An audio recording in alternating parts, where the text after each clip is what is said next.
Well, welcome to week 4 of our class. I trust you're doing well. I trust you're understanding the reading and getting all your assignments done on time. I know it can be very complicated, some of these theories, and you don't have someone in the traditional class to go over it with you.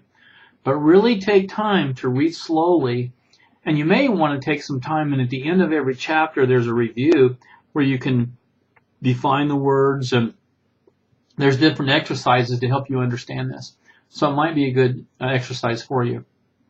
I also really appreciate your discussion.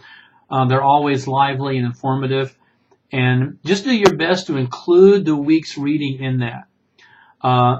Every time I have a discussion question, there's an application section. The application is not necessarily in the text. That's where I want you to use your sociological imagination to make those connections. Well, as we begin this week, we're studying chapters 7 and 8. I want to tell you about a woman in the church I pastored. Her name was Carol. She passed away a few years ago. She came to the Lord at our church through a feeding ministry that we had.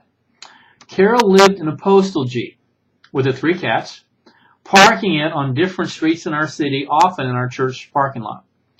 One summer, for Vacation Bible School, we needed an art activity. She wanted to help out and offered to let us paste different colored beans in many designs all over her Jeep.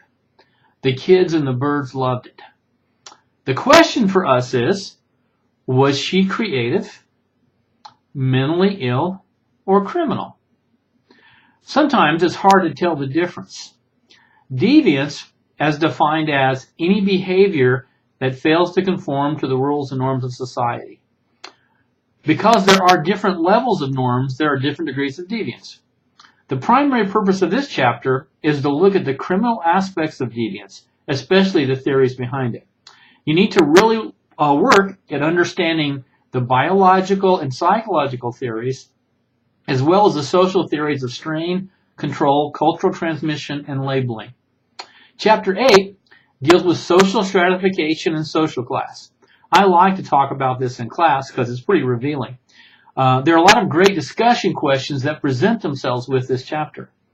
In this chapter, we pay close attention to the theories of stratification and its ramification for the poor and ethnic minorities. This is also a great time to reflect on religious role in maintaining class distinction and the church's responsibility for the poor. So I've got a great discussion question for you this week. From this week's reading, what are the different classes of society? Talking about economic classes. And what functions do they serve for society? Every class has a function. Does every society have a slave class? What are their characteristics? And what group has that role in the United States? In other words, in the United States, do we have a slave class? Well, I look forward to discussion this week. It's always very fun, very informative, and I hope you learn a lot from it. So I hope you have a really good week as you read about deviance and the different social classes.